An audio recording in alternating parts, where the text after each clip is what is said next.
පහුගිය 10 වෙනිදා ඒ කියන්නේ ගිය සඳුදා ආචාර්ය හරණේ අමරසූරිය වෙන විය එහෙම නැත්නම් අග්‍රාමාත්‍යවරිය අධ්‍යාපන අමාත්‍යවරිය විදිහට කැබිනට් පත්‍රිකාවක් දාලා තිබෙනවා ඌව පළාත් සභාවට අදාළව ගුරුවරුන් උපාධිධාරී ගුරුවරුන් 303ක් බඳවා ගැනීම සඳහා වෙච්ච කැබිනට් පත්‍රිකාවක් යොමු කරලා තියෙනවා. ඒ කැබිනට් පත්‍රිකාව යොමු කරද්දී ඒකේ දාලා තියෙනවා නිශ්චිතවම සාමාන්‍ය උපාධිධාරීන් කියන්නේ වෙනත් විෂය උපාධිධාරීන් 260කුත් අධ්‍යාපන වේදී උපාධිධාරීන් 43කුත් ලෙස උපාධිධාරීන් 303ක් බඳවා ගැනීම සඳහා කැබිනට් අනුමැතිය අරගෙන තියෙනවා. එතකොට මෙන්න මෙතන සාමාන්‍ය අනිත් උපාධිධාරීන් 260 වුන් කලින් ඇප්ලිකේෂන් කැඳවලා වුන් ඉන්ටර්වයුව කරපු උපාධිධාරීන් ඒ වගේම අධ්‍යාපන වේදී උපාධිධාරීන් 43 ගත්තට පස්සේ වුන් කලින් සම්මුඛ පරීක්ෂණ වලට කැඳවුවා කියන පදනමින් තමයි දාලා තියෙන්නේ. හැබැයි මේ වෙනකොට පේරාදෙණිය සහ කොළඹ විශ්වවිද්‍යාවලින් උපාධිය සම්පූර්ණ කරලා මාස 6කට වඩා වැඩි කාලයක් වෙන උපාධිධාරීන් 20ක් මේ වසරේ උපාධිධාරීන් 20ක් මේ වෙද්දිත් ඌව පළාත් සභාවේ ලියාපදිංචි වෙලා තියෙනවා ගුරු මේ සේවය සඳහා සම්බන්ධ වීමට. එතකොට ඌව පළාත් සභාව කියනවා ඔවුන් මෙන්න මේ පරණ උපාධිධාරීන් 43 සහ නව උපාධිධාරීන් 20 එකතු කරපු 63 දෙනෙකුගේ ලිස්ට් එකක් අමාත්‍යාංශයට යවුවා කියලා. හැබැයි 63 දෙනාගෙන් මේ කොළඹ විශ්වවිද්‍යාලය සහ පේරාදෙණිය විශ්වවිද්‍යාලයේ අධ්‍යාපන වේදී උපාධිධාරීන් 20 දෙනා නැතිව අනෙක් කලින් මේ සම්මුඛ පරීක්ෂණ වල කැඳෙවුවා කියන පදනමින් ගත්තු උපාධිධාරීන් 43 දෙනා තමයි මේකේ අවස්ථාව දීලා තියෙන්නේ නැත්නම් අවසරය ලබාගෙන තියෙන්නේ. ඒතකොට මෙතන ප්‍රශ්නේ තියෙන්නේ මේ 43 දෙනා කවුද? මේ 43 දෙනා කවුද කියලා ගත්තට පස්සේ මෙතන තියෙන බරපතල ප්‍රශ්නයක් තියෙනවා. අපි දන්නවා කොළඹ සහ පේරාදෙණිය ගත්තට පස්සේ ශාස්ත්‍ර පීඨවල කියන්නේ කලා විෂය ධාරාවෙන් ඉහළ ඉසෙඩ්ඩාගයක් අරගෙන ඔවුන් ශාස්ත්‍ර පීඨයට ඇවිල්ලා ශාස්ත්‍ර පීඨයේ පළමු වසර ඉහළම ලකුණු ගන්න ළමයි තමයි අධ්‍යාපන වේදී උපාධිය සඳහා සුදුසුකම් ලබන්නේ. ඒතකොට එහෙම උපාධියක් අරගෙන එළියට ආපු ශිෂ්‍ය පිරිසක් තමයි මේ 20 දෙනා කියලා කියන්නේ. එතකොට අනික 43 දෙනා ගත්තට පස්සේ 43 දෙනාගෙන් බහුතරය පෞද්ගලික ආයතන වලින් උපාධි ලබාගත්තු අය. මෙතන ප්‍රශ්නේ තියෙන්නේ මේ පෞද්ගලික ආයතන උපාධි ලබාගත්තු අය කියන සම්බන්ධ ප්‍රශ්නේ බරපතල ප්‍රශ්නයක් ඇවිල්ලා තියෙනවා. එකක් ඔවුන් ඒ 43 දෙනාට උපාධිය රැකියාව ලබා දීම ප්‍රශ්නේ නෙමෙයි මෙතන තියෙන ප්‍රශ්නේ. මේ 43 දෙනාට අවස්ථාව දෙනකොට ඇයි රජයේ විශ්වවිද්‍යාලවල අර ඉහළම ලකුණු අරගෙන ඉහළම සාමර්ථ්‍යයන් අරගෙන එළියට ආපු කොළඹ විශ්වවිද්‍යාලයේ පේරාදෙණිය විශ්වවිද්‍යාලයේ ශිෂ්‍යයින්ව නොසලකා මේ පත්වීම දෙන්නේ කොහොමද? ඒක බරපතල ප්‍රශ්නයක්. එතකොට මේ පත්වීම දෙනකොට කොතෙන්ද මේ ගෙනියන්නේ කියන ප්‍රශ්න අපිට තියෙනවා. එතකොට මේක කියන්නේ අර ඒ 20 දෙනාට කලින් අරගොල්ලෝ ඉන්ටර්විව් කරාගෙන පදනමනේ. ඉතින් මේ මාස 6කට වැඩි කාලයක් වුණ ලියාපදිංචි වෙලා තියෙනවා මේ පළාත් සභාව තුළ පළාත් සභාවෙන් ඔවුන්ගේ ලිස්ට් එක එහෙම නැත්නම් ඔවුන්ගේ මේ ලයිස්තුව අමාත්‍යාංශයට එවලක් තියෙනවා. එතකොට ඒ 20 දෙනාව මේ සම්මුඛ පරීක්ෂණ වලට කැඳවීම මහලු කමාරුකමක් නෙමෙයි. මොකද පහුගිය කාලේ බස්නාහිර පළාත් සභාව මේ අලුත් උපාධිධාරීන් මේ සම්මුඛ පරීක්ෂණ වලට කැඳෙව්වා. එතකොට එවුන් කැඳවන්නේ නැතිව මේ යන්න හදන්නේ කොතෙන්ද? ඔක දකුණු පළාත් සභාවෙත් වෙලා තියෙනවා. එතකොට කලින් සම්මුඛ පරීක්ෂණ කැඳෙව්වා කියන පදනම අපිට පිළිගන්න බෑ. ඒ වගේම තමයි එතකොට මේ පෞද්ගලික විශ්වවිද්‍යාලවල පෞද්ගලික ආයතන වලින් ගත්තු B.Ed උපාධියට අවස්ථාව දෙනකොට රාජ්‍ය විශ්වවිද්‍යාල පද්ධතිය එළියට විසි වෙනවා නම් මේ මොකද්ද කරන්න හදන්නේ? මොන මේ ප්‍රශ්නෙට උත්තරයක් හොයන්න තමයි මෙන්න ප්‍රශ්නෙට උත්තරයක් හොයන්න ඕනි කියන පදනම අපිට තියෙනවා. ඒ නිසා අපිට පළවෙනිම එක ඌව පළාත් සභාවට ඒ වගේම අධ්‍යාපන අමාත්‍යවරයාට කියනවා මේ බරපතල විෂමතාවය වළක්වන්න ඕනි. එකක් තමයි අපි අධ්‍යාපන පෞද්ගලීකරණයට විරුද්ධයි. අධ්‍යාපන වේදී උපාධිය පෞද්ගලික ආයතන වලට දුන්නේ කොහොමද කියන ප්‍රශ්නේ අපි දිගින් දිගටම අහුවා. අධ්‍යාපන වේදී උපාධිය පෞද්ගලික ආයතන වලට කරන්න දීපේකේ ගුණාත්මක භාවය සම්බන්ධ ප්‍රශ්න අපි අහුවා. ඒ කිසි දෙයකට උත්තර නැහැ. අග්‍රාමාත්‍යවරිය කිව්වේ ඔව් ප්‍රශ්නයක් තියෙනවා. පෞද්ගලික ආණ්ඩුවකට ප්‍රශ්නයක් තියෙනවා. ඒ නිසා මේක විසඳ ගන්න ඕනි තැනක තියෙන්නේ කියලා කිව්වා. හැබැයි දැන් විසඳන්න හදන්නේ මොකද්ද? විසඳන්න හදන්නේ පෞද්ගලික ආයතන වලින් දෙන උපාධියට පත්වීම දෙනවා. රාජ්‍ය විශ්වවිද්‍යාල පද්ධතියෙන් එළියට එන උපාධිධාරීන්ට එළියෙන් තියෙනවා. ඒකෙන් කරන්නේ පෞද්ගලික ආයතන තව තවත් ප්‍රවර්ධනය කිරීම මේ ආණ්ඩුව කරනවා. ඒතර පරණ වයින් අලුත් බෝතල් වල දාලා ගේන එක තමයි මේ ආණ්ඩුවත් කරන්නේ. ඒ නිසා මේ ආණ්ඩුව කියන්නේ එකක් කරන්න එකක් ඒ සම්බන්ධ ප්‍රශ්න අපිට තියෙනවා. ඒ නිසා පළවෙනිටම කියනවා ඌව පළාත් සභාවේ මේ අලුත් උපාධිධාරීන් බඳවා ගැනීම සම්බන්ධ කාරණාවේදී කඩිනම් වහාම මේ වැරද්ද නිවැරදි කරන්න. අර කොළඹ විශ්වවිද්‍යාලයේ පේරාදෙණිය විශ්වවිද්‍යාලයේ උපාධිය සම්පූර්ණ කරපු ඒ ශිෂ්‍යයින් 20 දෙනාගේ නම් ලයිස්තුව වහාම මේ සඳහා අතුලත් කරන්න කියන ඉල්ලීම අපිට තියෙනවා. ඒක අපි යෝජනාවක් විදිහට වගේම ඉල්ලීමක් විදිහට වගේම මේක බලකිරීමක් කරනවා. මොකද මේ රාජ්‍ය විශ්වවිද්‍යාල පද්ධතිය සෝදාපාරු ලක් කරන්න එහෙම නැත්නම් මේක අකුලට දාන්න දෙන්න බෑ. මේක දකුණු පළාත් සභාවේ නිතරම වෙලා තියෙනවා. දකුණු පළාත් සභාව කියනවා මේ නිතරම B.Ed උපාධිධාරීන් ඔවුන්ට පත්වීම් ඉල්ලගෙන එනවලු. නිතරම එන්න විදියක් නැහැ. කොළඹ සහ පෙරාදෙණිය ඒ වගේම විවෘත විශ්වවිද්‍යාලයේ උපාධිධාරීන් නිශ්චිත කාලාන්තරයකට තමයි උපාධිය පිට වෙන්නේ. එහෙම නැතුව නිතර එන්නේ නැහැ. මේ එන්නේ කවුද? පෞද්ගලික ආයතන වලින්. මේ පෞද්ගලික ආයතන සම්බන්ධ ප්‍රශ්නකුත් අපිට තියෙනවා. අපි මේ කාරණාව කතා කරනවත් එක්කම මේකේ තවත් කාරණාවක් තියෙනවා. කොළඹ සහ පෙරාදෙණිය විශ්වවිද්‍යාල වලින් එළියට ආපු අධ්‍යාපන වේදී උපාධිධාරීන් මෙවැනි 248ක් ලංකාවේ සියලුම පළාත් සභාවලට අදාළව 248ක් ඉන්නවා එළියේ. ඒකේ කොළඹ බස්නාහිර පළාත ඇතුලේ කොළඹ විශ්වවිද්‍යාලයෙන් 26 දෙනෙක්, ඒ වගේම පෙරාදෙණිය විශ්වවිද්‍යාලයේ 12 දෙනෙක්, ඒ කියන්නේ 38 දෙනෙක් බස්නාහිර පළාත් සභාවෙන්, දකුණු පළාතේ කොළඹ විශ්වවිද්‍යාලයෙන් 30 දෙනෙක්, ඒ වගේම පෙරාදෙණිය විශ්වවිද්‍යාලයෙන් 14 දෙනෙක් එක්ක 44 දෙනෙක්, නැගෙනහිර පළාතේ කොළඹ විශ්වවිද්‍යාලයේ 9 දෙනෙක්, පෙරාදෙණිය විශ්වවිද්‍යාලයේ 18 දෙනෙක්, ඒතර 27 දෙනෙක්, ඒ වගේම මධ්‍යම පළාත තුල කොළඹ විශ්වවිද්‍යාලයේ 6 දෙනෙක්, පෙරාදෙණිය විශ්වවිද්‍යාලයේ 11 දෙනෙක් විතර 17 දෙනෙක්, උතුරු පළාතේ කොළඹ විශ්වවිද්‍යාලයෙන් 2 දෙනෙක්, පෙරාදෙණිය විශ්වවිද්‍යාලයේ 2 දෙනෙක් විතර 4 දෙනෙක්, සබරගමු පළාත කොළඹ විශ්වවිද්‍යාලයෙන් 15 දෙනෙක්, සිසුන් 15 දෙනෙක්, ඒ වගේ පෙරාදෙණිය විශ්වවිද්‍යාලයෙන් 8 දෙනෙක් විතර 23 දෙනෙක්, වයම් පළාත තුල කොළඹ විශ්වවිද්‍යාලයෙන් 25 දෙනෙක්, පෙරාදෙණිය විශ්වවිද්‍යාලයෙන් 20 දෙනෙක් විතර 45 දෙනෙක්, ඌව පළාත තුල කොළඹ විශ්වවිද්‍යාලයේ 12 දෙනෙක්, පෙරාදෙණිය විශ්වවිද්‍යාලයේ 8 දෙනෙක් විතර 20 දෙනෙක්, උතුරු මැද පළාත කොළඹ විශ්වවිද්‍යාලයේ 15 දෙනෙක්, පෙරාදෙණිය විශ්වවිද්‍යාලයෙන් 15 දෙනෙක් විතර 30 දෙනෙක්. ඒතර සමස්තයක් විතර පෙරාදෙණිය සහ කොළඹ විශ්වවිද්‍යාලයෙන් අධ්‍යාපන වේදී උපාධි සම්පූර්ණ කළ සිසුන් 248 දෙනෙක් මේ වෙද්දී රැකියාව විරහිතව එළී ඉන්නවා. එහෙම තියෙන තත්ත්වයක තමයි මේ සියලු කාරණා සිද්ධ වෙන්නේ. අපි කියනවා මෙන්න මේ පාදාරින් නිශ්චිත බඳවා ගැනීම කිරීම කරන්න. මොකද හේතුව?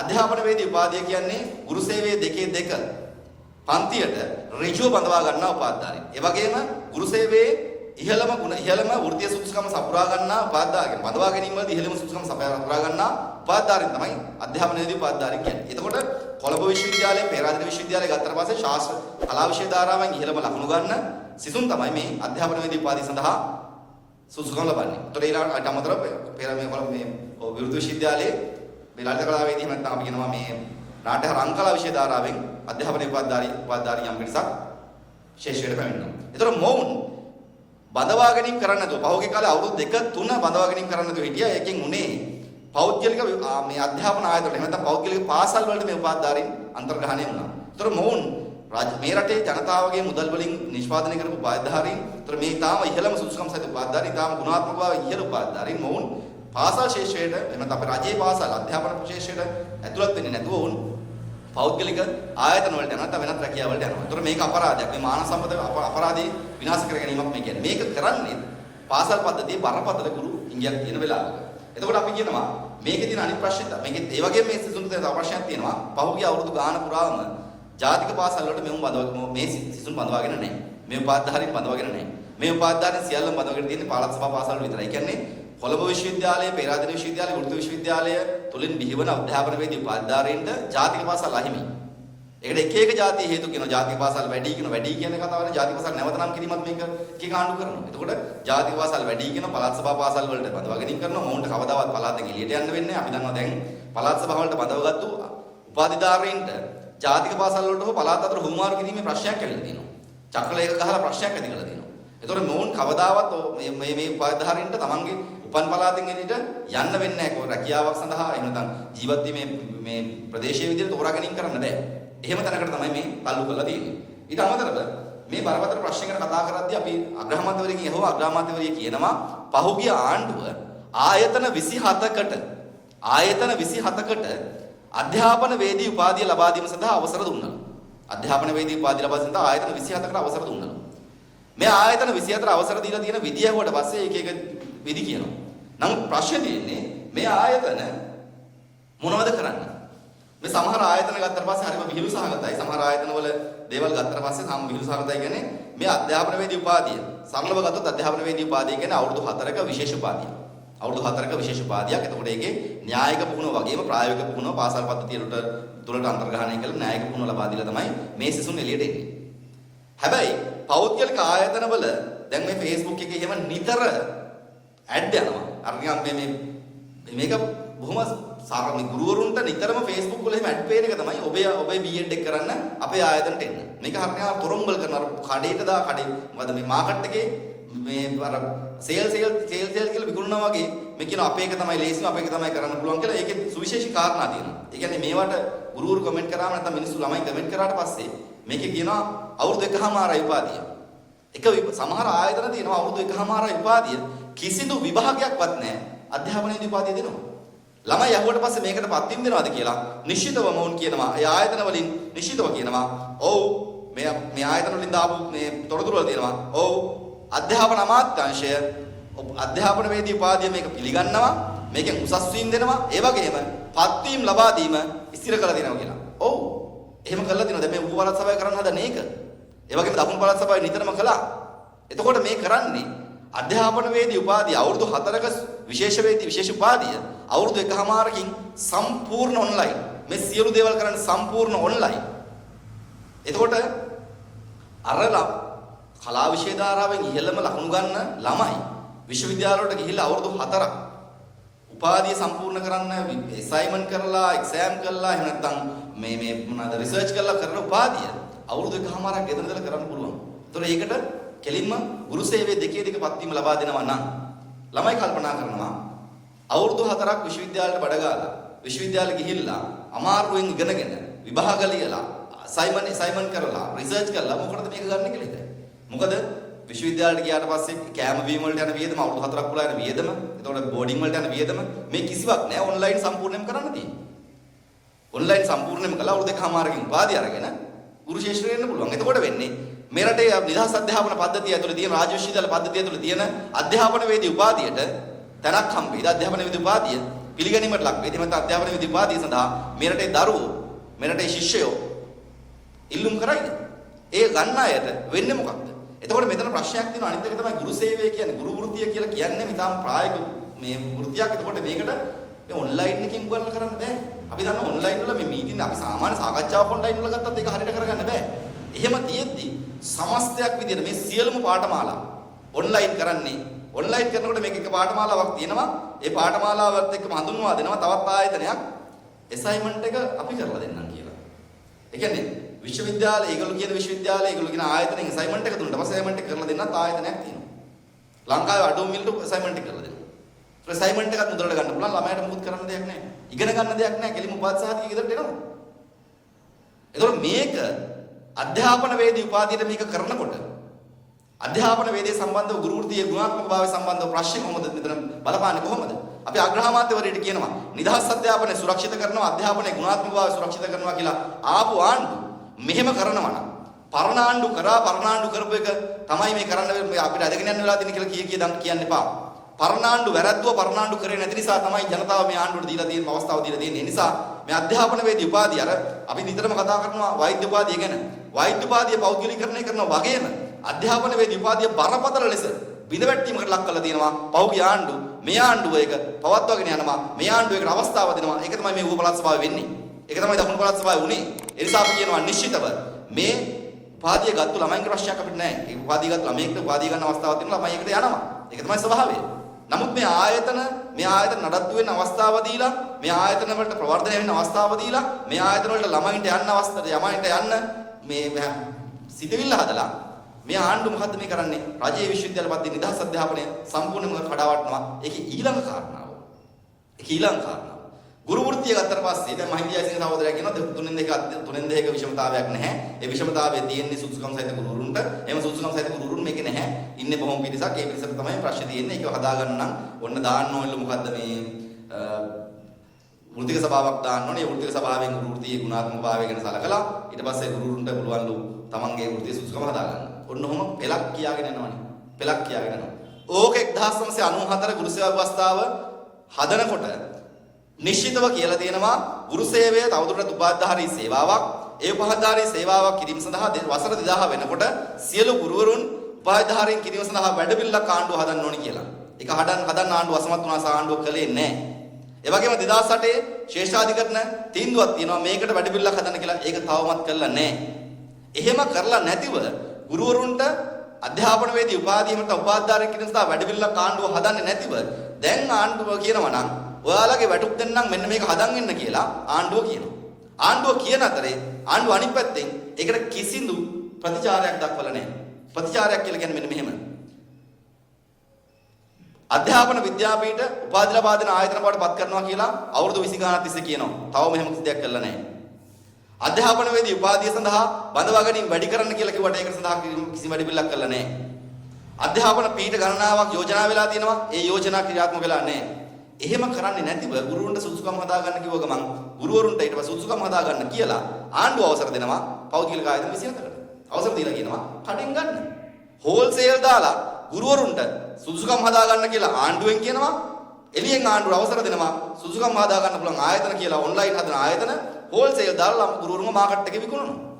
මේ මාකට් එකේ විකුණන එක නවත්තන්න. ගුරුවරුන්ට සුසුකම් ගන්න, ගුරුවරුන්ට සුසුකම් හදාගන්න අවශ්‍ය වටපිටාව හදන්න 94 ගුරුසේවා ව්‍යවස්ථාව ගේනකොට වැටුප් හදලා සුසුකම් හදාගන්න කියලා කිව්ව. දැන් මේ අලුත් කතා කියන්න එපා. ඒ නිසා ගුරුවරුන්ගේ වැටුප් ප්‍රශ්නෙට මේ ගැට ගහලා මේක වෙන අවුලකට ගෙනියන්න හදන්න එපා. ඒ නිසා මහින්ද ජයසිංහ සහෝදරට කියනවා අපි අර වෘත්තීය සමිතිය වැඩ කරන කාලේ කතා කරා වගේම දැනුත් ඒ ජෙනුවින් කම තියාගෙන කතා කරමු. ඒ කාලේ කතා කරපු දේවල් දැනුත් කතා කරමු. එහෙම නේද? එදාත් එකයි අද එකයි කියන්න එපා. ඒ වගේම මේකට උත්තරයක් විදිහට අපි කිව්වොත් එහෙම අපිට උත්තර කීපයක් තියෙනවා. ඊට කලින් මෙතන තව ප්‍රශ්නයක් තියෙනවා. අධ්‍යාපන විද්‍යාපීඨවල සිලබස් එක අප්ඩේට් වෙලා නැහැ අවුරුදු ගානකින්. අධ්‍යාපන විද්‍යාපීඨවල සිලබස් එක අප්ඩේට් වෙලා අවුරුදු ගානකින්. ඒක අප්ඩේට් කරන්න. ඒ වගේම NIA එකේ දෙන B.Ed එක සම්බන්ධව ගුණාත්මක වාය සම්බන්ධ ප්‍රශ්නයක් තියෙනවා. සමහර කලාප කාර්යාලයෙම NIA එකේ උපාධියට උසස් වීම හදන්නෙත් නැහැ. හැබැයි මේ පෞද්ගලික ආයතන උසස් වීම හදනවා. එයා අමාත්‍යාංශ ලිපියක් දීලා තියෙනවානේ. ඒ නිසා මේ විසම්මුතිය වෙනස් කරන්න. පෞද්ගලික ආයතන වලට මෙහෙම අවස්ථාව දුන්නේ කවුද කියලා කියන්න. පෞද්ගලික ආයතන වලට මේ අවස්ථාව දීලා මේ ගුරුවරුන් හෝල්සේල් විකුණන්න ඉඩ දෙන්නේ කොහොමද කියලා කියන්න. අපි මේ ප්‍රශ්නේ අහනවා. අපි මේ ප්‍රශ්නෙට උත්තර හොයාගෙන ආණ්ඩුව හම්බෙන්න ලෑස්ති. මේ උත්තර හොයන්න වෙනවා. මොකද හේතුව? අධ්‍යාපනයේ ගුණාත්මක භාවය සුරක්ෂිත වෙන්න නම් අධ්‍යාපනවේදී උපාධිය මේ විදියට 2.50ට වැටෙන්න දෙන්න බෑ. අධ්‍යාපනයේදී උපාධියේ ගුණාත්මක භාවය සුරක්ෂිත වෙන්න ඕනේ. එතකොට තමයි අධ්‍යාපනවේදී උපාධිධාරයේ ගුණාත්මක භාවය තියෙන්නේ. ඒ නිසා ඒ සඳහා මැදිහත් වෙන්න කියන කාරණාව කියනවා. ඒ වගේම තමයි මේ සියලු ප්‍රශ්න වෙලාවේ පාසල් පද්ධතිය තුල ගුරුවරු 40000ක් හිඟයි. ඒ වගේම මේ වසරේ ගුරුවරු ලක්ෂයකට ආසන්න ප්‍රමාණයක් සේවය හැර යනවා. මොකද විශ්‍රාම ගන්නවා. එතකොට 2,50,000ක් වච ගුරුවරුන්ගෙන් අති බහුතරයක් මේ වසරේ මේ පද්ධතියට අහිමි වෙනවා. එතකොට උන් බඳවා ගන්න කිසිදු වැඩ පිළිලක් නැහැ. මහින්ද ජයසිංහ සහෝදරයා කියනවා 4,000කට ආසන්න ප්‍රමාණයක් බඳව ගන්නවා. ලක්ෂයක් එළියට යනකොට 4,000ක් බඳවගෙන මොනවා කරන්නද? ඒ නිසා ගුරු වෘත්තිය පාසල් පද්ධතිය බිඳ වැටීමට ලක් වෙන වෙලාවක එක පැත්තකින් අධ්‍යාපනවේදී උපාධිය පෞද්ගලික කඩවලට ගෙනියනවා. අනෙක් පැත්තෙන් ගුරුවරු බඳවා ගන්න නැතුව උපාධිධාරීන් බඳවා ගන්න නැතුව මේ ක්ෂේත්‍රය සම්පූර්ණ කඩාවැටෙන්න ඉඩ දෙනවා. අනෙක් පැත්තෙන් ගුරුවරුන්ට සුසුකම් හදා ගන්න කියලා ආණ්ඩුවෙන් බලකිරීම කරනවා. සුසුකම් හදා ගන්න කියලා පෞද්ගලික ආයතන ටිකක් ගෙනල්ලා මෙන්න ආයතන තියෙනවා. ඕගොල්ලන්ට ඕන නම් සුසුකම් හදා ගන්න කියලා ආණ්ඩුව තමන්ගේ අත හොදනවා. ඒතර මේ තියෙන්නේ හක් එකයි බොක් එකයි තියාගෙන මේ ආණ්ඩුවට මේ වැඩේ කරන්න බෑ. නිදහස් අධ්‍යාපනය ගැන පාරම්භ බව කතා කරනවා. හැබැයි නිදහස් අධ්‍යාපනයේ සුරක්ෂිත වෙන කිසිදු පියවරකට මේ ආණ්ඩුව යන්නේ නැහැ. ඒ නිසා අපි ආණ්ඩුවට යෝජනා කීපයක් කරනවා මේකට. පළවෙනි එක මෙන්න මේ උපපළාත් සභාවේ කරලා තියෙන වැරද්ද නිවැරදි කරන්න. පළවෙනිම යෝජනාව ඒක. උපපළාත් සභාවෙන් කරලා තියෙන මේ උපපළාත් සභාවේ බඳවා ගැනීම සඳහා කරන මේ වැරද්ද නිවැරදි කරන්න. අග්‍රාමාත්‍ය හර්ණි අමරසූරිය තමයි මේ කැබිනට් පත්‍රිකාව දැම්මේ. වහාම මේක නිවැරදි කරන්න. ඒ කොළඹ විශ්වවිද්‍යාලයේ පෙරාද්ද විශ්වවිද්‍යාලයේ සිසුන් මේකට ඇතුළත් කරලා ඕන් බඳවා ගැනීම කරන්න. දෙක පෞද්ගලික ආයතන වලට මේ අධ්‍යාපනවේදී ගුණෝපාධි ලබා දීම සඳහා ලබා දීලා තියෙන සහතිකය එහෙම නැත්නම් ඒ දීලා තියෙන අවස්ථාව නැවත ප්‍රශ්න කිරීමක් කරන්න උන්ට අවස්ථාව දුන්නේ කවුද කොහොමද සහායක ගුණාත්මකභාවය සම්බන්ධ ප්‍රශ්න කිරීමක් කරන්න. ඒ ඔක්කොම තියෙද්දි අපිට තියෙන මෙන්න මේ යෝජනා වෙන්න. ඒ කියන්නේ දැනට සිටින අධ්‍යාපනවේදී උපාධිධාරීන් කඩිනම්ම පළාත් සභාව වලට සහ ජාතික වාසල් වලට බඳවා ගැනීම කළ යුතුයි. පළවෙනි යෝජනාව. 240ක් තියෙනවා උන්න බඳව ගන්න. මොකද එහෙම නැත්නම් ඕන විශේෂක නැති වෙලා යනවා. දෙක නවක උපාධිධාරීන් මේ වෙද්දී ඕන තරම් එළිය රැකියාවට උපාධිධාරීන් ඉන්නවා. ඔවුන් අධ්‍යාපන ශේෂයට බඳවා ගැනීම සඳහා කඩිනම්ම වැඩි පිළිලක් හදන්න ඔවුන් ගුරු සේවයට බඳවා ගැනීම සඳහා වැඩසටහන ක්‍රියාත්මක කරන්න මේ වයම් පළාතේ 10000ක් විතර එක්සෑම් දීලා තියෙනවා. 4000 ගණක් විතර මේ මොනවාද මේ පුරප්පාඩු තියෙනවා 900ක් ගන්න හදනවා. ඒක නවත්තලා අවශ්‍ය පුරප්පාඩු වලට උරුම බඳවා ගැනීම කරන්න. මොකද වයම් පළාතේ පාසල් ගණනාවක් වහෙන්න නියමිතයි. අපිට තොරතුරක් තියෙනවා මේ ආණ්ඩුව පාසල් 2000කට ආසන්න ප්‍රමාණයක් අර කලින් ආණ්ඩුව ගත්ත තීරණයම කරලා වහන්න නියමිතයි කියලා. ඒක කරන්න දෙන්න බෑ. ඊළඟට අපි කියනවා සංවර්ධන නිලධාරී පාසල් වලට අනිත් සංවර්ධන නිලධාරීන් ඒ වගේ මුණ සේවා උපාධිධාරීන් මේ රාජ්‍ය සේවය තුළ ඉන්නවා. ඔවුන් ගුරු වෘත්තියට ඒවට කැමැත්තෙන් ඉන්නවා සහ ඔවුන් ඉල්ලීම් කරලා තියෙනවා. ඔවුන් නිසි ක්‍රමවේදයකින් ගුරු සේවයට බඳවා ගැනීම කරන්න. ඊළඟ කාරණාව විද්‍යාපීඨ වලට අධ්‍යාපන පීඨ වලට බඳවා ගැනීම වැඩි කරන්න.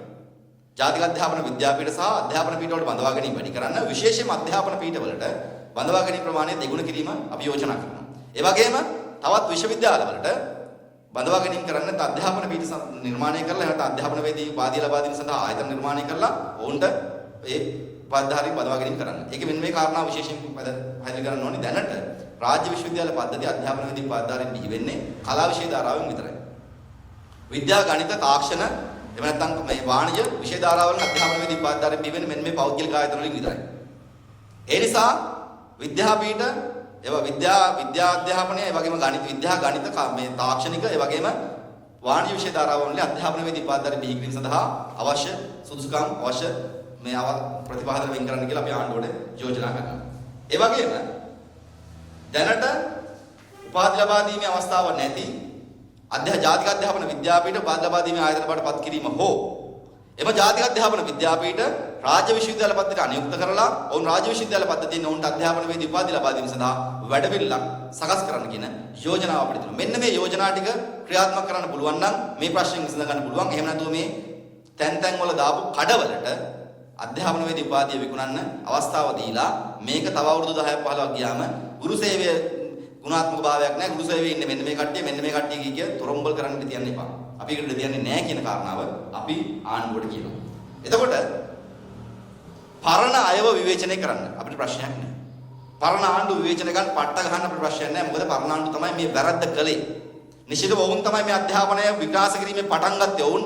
ඔවුන් කරපු දේවල් වැරදි. ඒ වැරද්ද නිසා තමයි අලුත් ආණ්ඩුවට අවස්ථාවක් දීලා තියෙන ජනතාව දින්නේ. ඒ නිසා අපි ආණ්ඩුවට කියනවා ඔයාලා ඇවිල්ලා ඉන්නවා ඔයාලා ආවේ පරණ කට්ටිය කරපු දේවල් කරන්න නෙමෙයි වැරදි නිවැරදි කිරීම කරන්න. ඒ වැරදි නිවැරදි කිරීම කරනකොට පරණ අයට බණින එක විතරක් නෙමෙයි යෝනි පරණ අය කරපු වැරදි නැවත කරන එක නවත්තන්න. කරුණාකරලා ඒක පළවෙනිම දේ පරණ අය කරපු වැරදි නවත්තලා අපි නිවැරදි කිරීම කරමු. එහෙම නැතුව පරණ වයින් අලුත් බෝතල් වල දාලා විකුණන්න ලෑස්ති වෙන්න එපා. නැත්නම් තොරම්බල් කරන්න ලෑස්ති වෙන්න එපා. අග්‍රාමාත්‍යවරියට කියනවා ඔබතුමිය නිදහස් අධ්‍යාපනය වෙනුවෙන් එළියේදී කතා කරපු කෑ ගහපු කාන්තාවක් සහෝදර මේ ක්‍රියාදරයේ ඒ නිසා ඔබට බරපතල වක්කීමක් තියෙනවා මේ සඳහා මැදිහත් වෙන්න. ඒ වගේම තමයි අපි මෙරටේ අධ්‍යාපන පීඨවල ඉන්න ආචාර්යවරුන්ට ඒ වගේම තමයි ගුරුවරුන්ට ඒ වගේම අධ්‍යාපනයේ සම්බන්ධ වෙන්න වියතුන්ට අපි කියනවා මෙන්න මේ අධ්‍යාපන වේදී උපාධිය පෞද්ගලීකරණය කිරීම අධ්‍යාපන වේදී උපාධිය කඩවලට විකුණන්න දීලා තියෙන එක බරපතල ප්‍රශ්නයක් වීමට නියමිතයි. බරපතල ප්‍රශ්නයක් අනාගතයේ උද්ගත වීමට නියමිතයි. වහාම මේ සඳහා මැදිහත් වෙන්න වහාම මේ සඳහා මැදිහත් වෙලා මේ වැරද්ද පටන්ගත්තු තැනින් ඉවර කරන්න. ඉවර කරලා මේ ප්‍රශ්නය අපි බේරගමු. ගොඩි මේ වෙලාවේ පටන්ගත්තු තැනින් ඉවර කරමු. නැතුව තව කාලයක් ගිහිල්ලා මේවට අලුත් ප්‍රශ්න හදාගෙන මේක තවත් ඔඩුදුවනකන් දීලා මේක හදන්න බෑ කී දඟලට වඩා පටන්ගත්තු තැනින් ඉවර කරමු. ඉවර කරලා නිදහස් අධ්‍යාපන පද්ධතිය සුරක්ෂිත කිරීම වගේම මෙරටේ පාසල් පද්ධතිය ගුරුවරුන්ගේ ගුණාත්මක භාවය සුරක්ෂිත කිරීම රැකගන්න පුළුවන් මොහොතේ රැකගමු. තව අවුරුදු 10ක් 15ක් ගිහිල්ලා අඳෝනා දින එක වෙනුවට දැන් නවත්තන්න පුළුවන් තැන නවත්තලා හරියට මේක කරමු කියන යෝජනාව අපිට තියෙනවා. නැවත කිව්වොත් ඌව පළාත් සභාවේ මේ කරලා තියෙන වැරද්ද වහාම නිවැරදි කිරීමක් කරන්න ජාතික පාසල් වල පළාත් සභා පාසල් වල අධ්‍යාපන වේදී උපාධිධාරීන් 248ක් දැනට එළි ඉන්නවා. ඔවුන් බඳවා ගැනීම කරන්න. ඒ වගේම තමයි නැවත මෙවැනි ප්‍රශ්නයක් කෙනෙක් වළක්වන්න අවශ්‍ය වැඩපිළිවෙල කඩිනම්ම සංවිධානය කරන්න කියන යෝජනාව අපි අධ්‍යාපන අමාත්‍යාංශයට කරනවා.